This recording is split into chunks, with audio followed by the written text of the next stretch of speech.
Perkenalkan, nama saya Ivan Febrianto dengan NIM 1181038. Tugas ini untuk menyelesaikan IT for Marketing. Nah, pertama-tama kita akan mengenal apa itu Apple.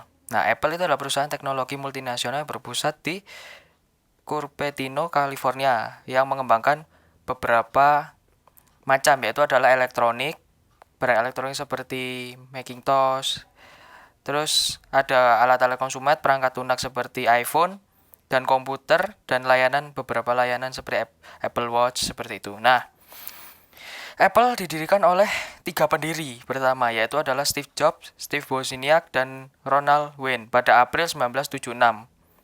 Dan mereka pertama kali mengembangkan yaitu adalah Apple I, yaitu komputer ya.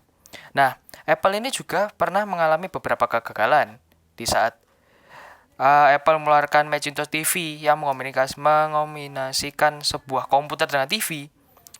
Ini tidak direspon tepat oleh masyarakat sehingga penjualannya hanya mencapai 10.000 unit pada saat itu. Nah, setelah mengalami beberapa kegagalan, Apple terus berinovasi untuk meningkatkan fitur dan layanannya dengan cara mengakuisisi beberapa perusahaan yang dianggapnya pantas dan untuk memberikan fitur-fitur layanan seperti perusahaan NFC. Dia menyematkan NFC kepada iPhone-nya dan dia memberi beberapa perusahaan layanan TV untuk memperkuat Apple Watch-nya. Nah, seperti itu.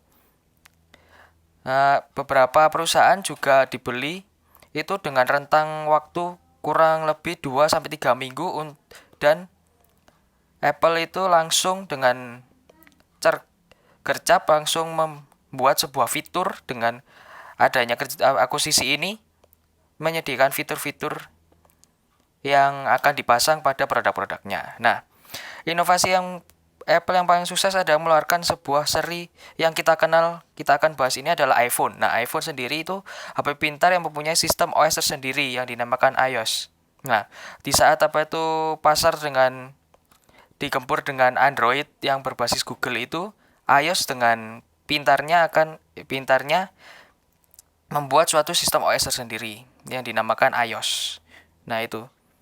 Kenapa iOS ini sangat disenangi? Karena user friendly-nya sangat mencolok buat para pengguna iPhone dan penggunaan RAM-nya juga sangat efisien karena kita tahu sendiri iPhone hanya memiliki RAM 3GB pada iPhone 11-nya. Namun pada seri-seri Android seperti Samsung, Asus itu sudah mempunyai RAM hingga 6-12GB dan kapasitas memorinya sudah hampir 1 tera seperti itu.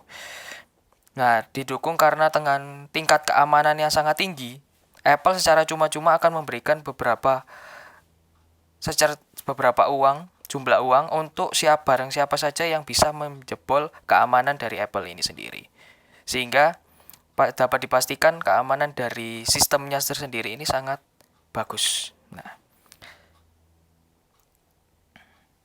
dan keunggulan lainnya adalah Apple selalu memberikan update terbaru kepada produk-produknya yang sudah lama dikeluarkan seperti iPhone 6, iPhone 7 itu masih memiliki updatean terbaru yaitu iOS 14. Tetapi setelahnya mungkin Apple akan menghentikan pengupdatean versi untuk iPhone 6. Nah, seperti itu. Jadinya jangka waktu yang diberikan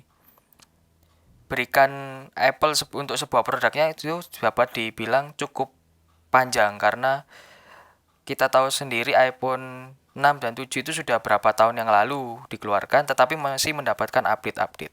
Nah, kita akan membahas tentang tipping point. Nah, law of fans itu adalah kayak seperti konsumennya Apple itu seperti apa sih? Konsumennya Apple itu adalah seorang yang sudah memiliki pendapatan yang tinggi karena kita tahu sendiri harga Apple itu di atas 10 juta. Nah, seperti itu. Tetapi dengan harga yang seperti itu, Apple mampu menarik konsumennya agar membelinya karena kita tahu sendiri fitur yang diberikan Apple walaupun dengan konsisten dia mengeluarkan 1 tahun, dia akan memberikan fitur-fitur yang sudah baik seperti yang kita tahu sendiri yang paling populer adalah pada waktu iPhone X keluar ada Face ID yang sangat digemari orang-orang seperti itu. Nah, stickiness factor ini adalah seperti yang saya bilang tadi, Apple mengeluarkan sebuah inovasi yang sangat memikat untuk para konsumennya, seperti Face ID itu belum bukan dibilang belum, mungkin beberapa saat iPhone X keluar, iPhone X sendiri yang mengeluarkan Face ID dengan menggunakan tingkat keakuratan retina mata. Nah, seperti itu. Itu merupakan suatu fitur unggulan yang dikeluarkan Apple yang membuat sebuah wow, Apple mempunyai fitur unggulan seperti ini yang belum dimiliki oleh HP-HP pesaingnya, seperti itu. Nah, itu sebuah some interest about Apple, seperti itu. Nah, untuk the power of context. Nah, ini seperti peluncuran Apple apakah konsisten? Menurut saya sangat konsisten, karena kita dapat melihat sendiri contohnya iPhone 7 dirilis pada 16 September 2018 dan iPhone selanjutnya dirilis pada 22 September 2017. Nah, dapat kita tahu bahwa menurut riset saya, setiap bulan September Apple akan mengeluarkan sebuah iPhone, seperti itu. Nah, untuk pricingnya harga yang ditawarkan Apple sangat beragam, yaitu mungkin kalau di Apple itu iPhone 11 dengan mereka membedakan harganya berdasarkan memori kapasitas yang diberikan, seperti bila di iPhone dengan memori 128 GB dengan harga 12.190.000, sedangkan untuk memori 256 GB-nya sebesar 14 juta. Dan di sisi lain iPhone juga memberikan varian iPhone 11 Pro Max dengan warna Space Gray 64 GB memori dengan harga 16.350.000, sedangkan untuk warna gold dan midnight grey-nya dengan harga 18 juta rupiah. Nah, untuk warna silvernya 18.950.000.